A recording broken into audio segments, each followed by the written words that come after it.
तो संगवारी हो हमन आज बनात हवन ढोकला। अउ देखो कइसे बनात हे ढोकला। अभी आधा पके हे संगवारी हो, मस्त दिखत स्पॉन्जी।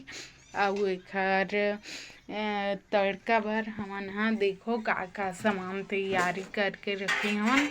एक नींबू भी डालबो तड़का में।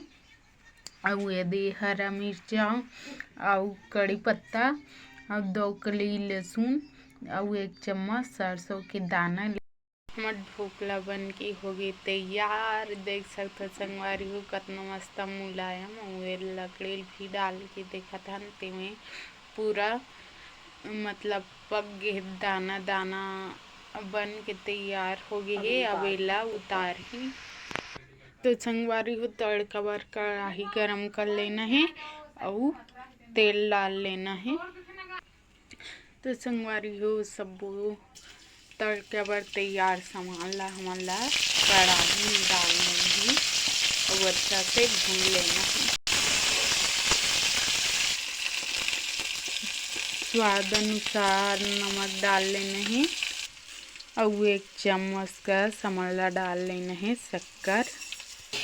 सब बोल अच्छा से मिक्स कर लेना है संगवारी हो। और नींबू ये कटे हुए है तेखर रस लाइन में डाल लेना है, डाल लेना है अच्छा से।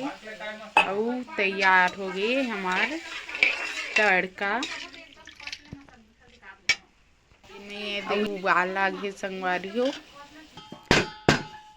ये संगवारी हो निकल के तैयार हो गए ढोकला। अभी में डालबो तड़का ला।